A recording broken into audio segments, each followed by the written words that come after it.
Bonjour, je suis Elsie Tobi, infirmière spécialisée en santé communautaire, responsable du programme de licence en sciences infirmières à l'UCNH Limbé. Le sujet que j'ai à vous présenter ce matin, c'est les défis des soins infirmiers en Haïti dans des situations de crise. Le but de ma présentation est de permettre aux infirmières d'acquérir des connaissances pour une bonne gestion des situations de crise en développant des compétences pour une bonne relation infirmière-patient dans l'exercice de la profession afin de créer un climat de confiance auprès du soigné. Voici le plan de la présentation. Dans l'introduction, nous aurons à définir ce qu'on appelle un défi. C'est quoi une situation de crise au point de vue général, au point de vue médical. Et aussi, c'est quoi la situation de crise par rapport aux soins infirmiers et la communication à adopter en situation de crise, les techniques d'une bonne communication et le développement ou acquisition de ces techniques. Ensuite, les perturbations, c'est-à-dire que les événements par rapport aux soins infirmiers, l'importance de la communication dans une relation soignant-soigné, les techniques pour réaliser une bonne communication et le rôle de l'infirmier ou infirmière auprès des personnes en difficulté, la gestion des situations difficiles et le changement de la dispensation des soins infirmiers. Maintenant, nous allons essayer de définir c'est quoi un défi. Un défi se définit comme une intention individuelle ou collective de répondre à une situation complexe pour laquelle aucune situation n'a été proposée, mais requiert une démarche inhabituelle et inclusive des parties prenantes.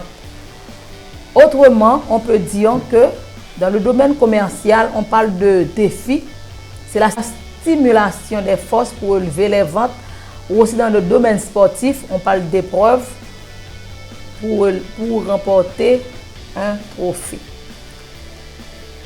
Et c'est quoi une situation de crise?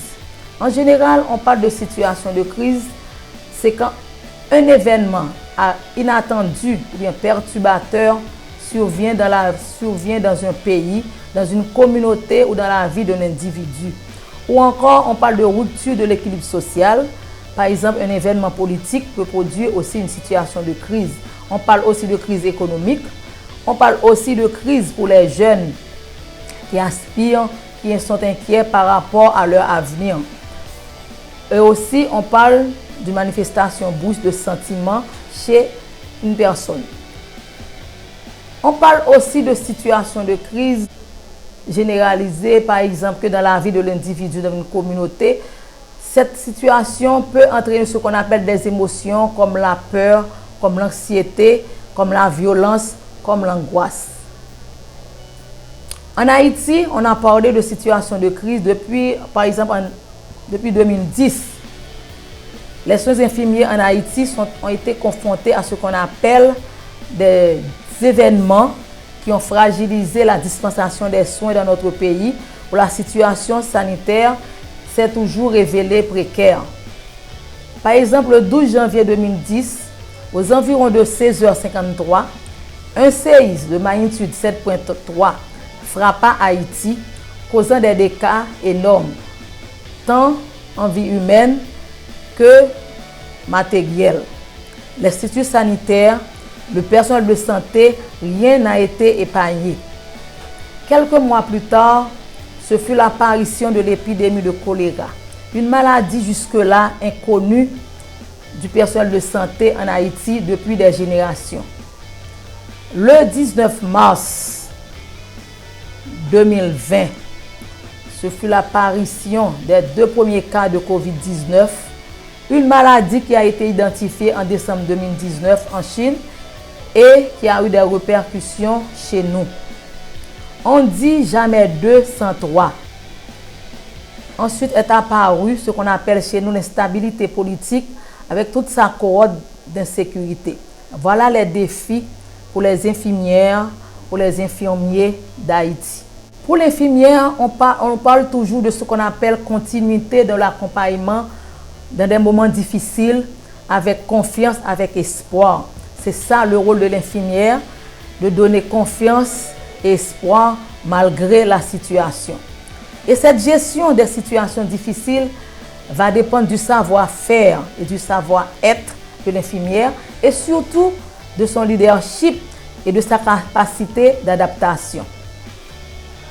Depuis juillet 2012, la politique de santé haïtienne a été définie vers une évolution du système de santé en réduisant la mortalité au niveau de la population, en rendant accessible à tous les services et des soins de qualité à travers ce qu'on appelle un paquet minimum de soins. Les services de santé ont été réorganisés par le développement de nouvelles stratégies et il y avait la formation du personnel pour la mise en œuvre de cette nouvelle politique de santé. Cependant, le séisme du 12 janvier vient à bouleverser tout ce qu'on appelle les structures sanitaires de notre pays. Il y avait beaucoup de cas de décès enregistrés parmi le personnel soignant. Il y avait parmi eux qui ont perdu leur maison et aussi des hôpitaux.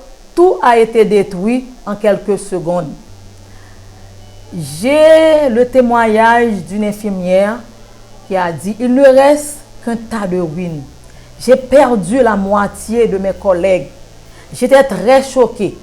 Mais pour moi, ce n'était pas le moment de se lamenter parce que les blessés avaient besoin de nous. » C'était la déclaration d'une infirmière immédiatement après le séisme du 12 janvier.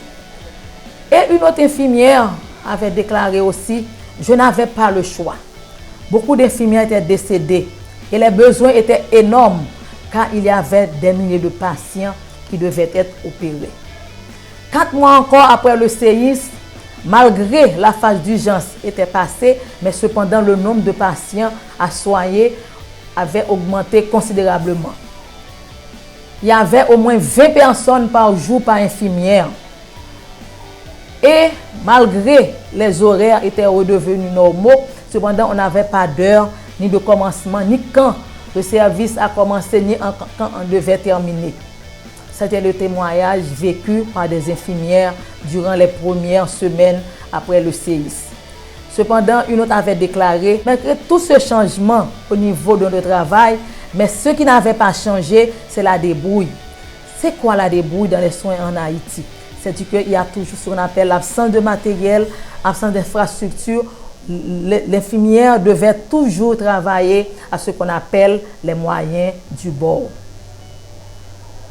Ensuite, le choléra est venu en Haïti. Le choléra a été pour nous, pour la plupart des Haïtiens, ce qu'on appelle une maladie humiliante et stigmatisante. Elle était considérée comme la maladie des gens malpropres. Des personnes ont eu des séquelles, des impacts, non seulement au point de vue physique, mais au point de vue psychologique, parce que des familles entières avaient peur d'être rejetées et des personnes aussi ont été rejetées par leur entourage.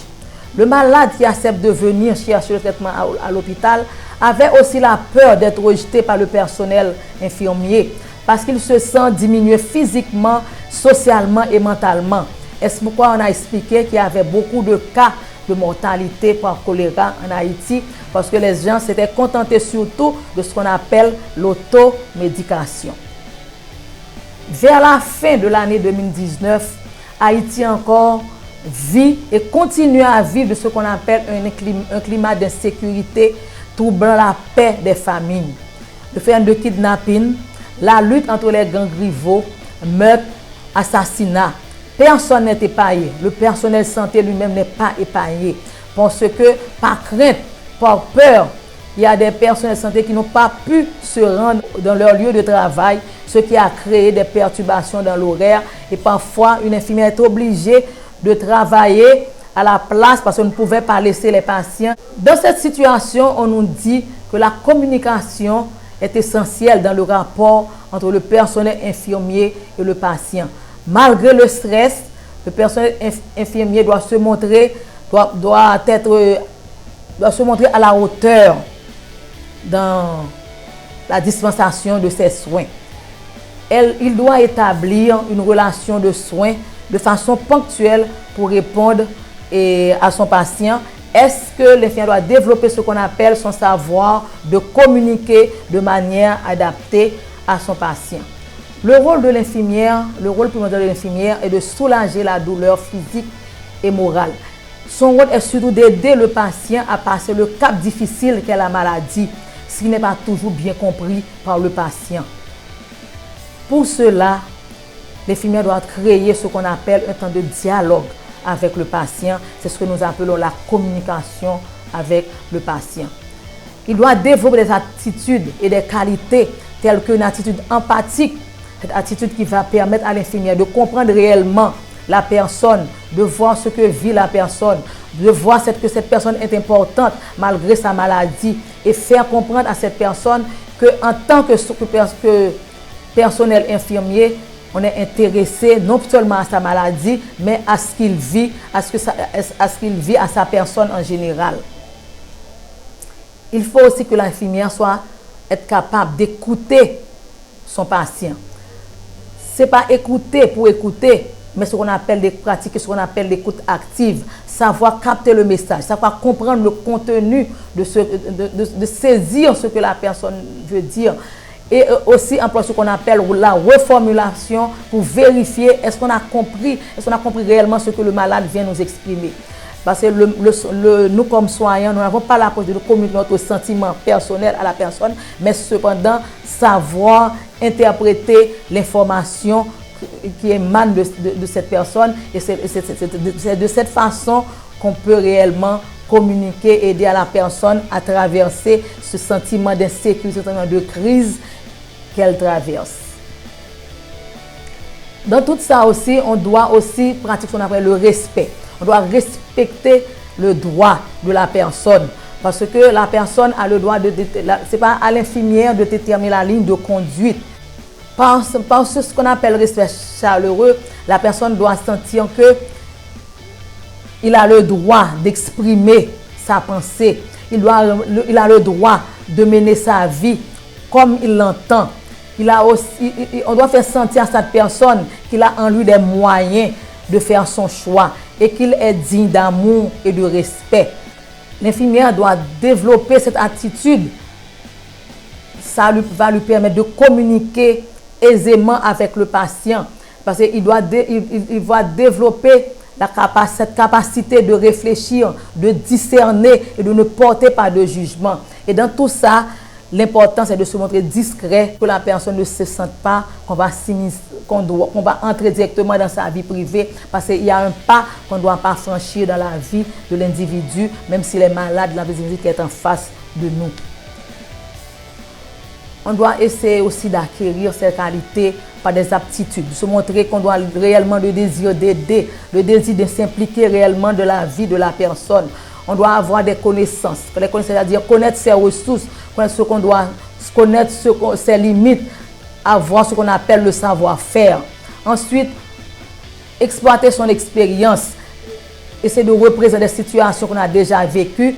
Et ça, l'infirmière va les avoir par la pratique qu'il va acquérir pour développer ses aptitudes, pour pouvoir être utile réellement à la personne. Le rôle de l'infirmière ou bien l'infirmier auprès des personnes en difficulté, c'est un rôle d'accompagnement. Accompagner quelqu'un, ce n'est pas se placer devant, ni derrière, ni à la place de la personne. C'est de se mettre à ses côtés pour soutenir. Autre chose, c'est d'exercer ce qu'on appelle la compassion. La compassion, c'est un comportement spontané qui nous porte à nous émouvoir devant la souffrance de l'autre et surtout à lui porter secours. D'après Jean-Jacques Rousseau, la compassion ne dépend ni de la raison, ni de la culture, mais c'est quelque chose qui est inscrit en nous comme une tendance originelle. C'est cette qualité qui nous porte sans réflexion à voler au secours de ceux que nous voyons souffrir. La relation humaine qu'il faut développer vis-à-vis de la personne, c'est-à-dire que la personne doit être au centre. On doit tenir compte de son état, de sa maladie, de sa culture. L'infirmière doit développer une conscience nouvelle par rapport à l'être humain et par rapport aux soins qu'elle doit prodiguer à son patient dans un respect, dans un accueil chaleureux et confiant. L'accueil, c'est primordial pour gagner la confiance du patient. Notez bien, bon accueil égale confiance. L'infirmière doit faire montre de leadership dans la dispensation des soins pour pouvoir relever les défis provoqués par des situations inhabituelles. Il y a 7 conseils que l'infirmière doit retenir dans la gestion, doit appliquer dans sa gestion des situations difficiles. Premièrement, elle doit planifier, c'est-à-dire que planifier à l'avance, prévoir ce qu'on doit faire, définir ses objectifs, des objectifs qu'on appelle des objectifs SMART, c'est-à-dire que des objectifs atteignables, réalisables et aussi dans le temps. Il doit s'inspirer de ce qui a été déjà fait. On doit toujours préparer un plan B et même un plan C. Parce que si j'ai fait ça, c'est pas réussi, je dois toujours prévoir ce que je vais faire. Et notez aussi qu'il n'y a jamais un sans deux. Suivrez les progrès pour voir ce qu'on peut tirer de ce qu'on a déjà fait. Et puis rejeter les mais. Les mais, ce sont les impossibles, ce qui donnent des handicaps, ce qu'on ne peut pas faire. Rejeter ces mais. Toujours aller de l'avant, c'est la façon qu'on va toujours essayer de gérer ce qu'on appelle les crises. Maintenant, en conclusion, nous voulons avoir ce qu'on appelle un changement dans la prise en charge de patients. Ce changement dans la prise en charge de nos patients implique l'amélioration de nos comportements, c'est-à-dire que le dialogue doit être au centre de nos soins. Deuxièmement, il faut éviter ce qu'on appelle la stigmatisation et la discrimination par rapport à une maladie, par rapport à une classe sociale de patients. Par exemple, il y a un patient VIH+ qui a déclaré « Ce n'est pas la maladie qui me tue, mais c'est le comportement du personnel soignant. » Il faut encore garder ce qu'on appelle le secret professionnel. C'est très important. Il faut se montrer digne de confiance, digne de la personne sans qu'elle peut nous confier son secret, sa vie. Enfin, ce qui est important aussi pour nous, infirmières chrétiennes, c'est que nous devons avoir Jésus comme modèle et suivre cet enseignement de Jésus-Christ qui nous a dit « Aime ton prochain comme toi-même et ne fais pas à autrui ce que tu ne voudrais pas confier à toi-même. » Aujourd'hui, nous pouvons être comme les soignants, une autre fois, nous serons les soignés. Merci.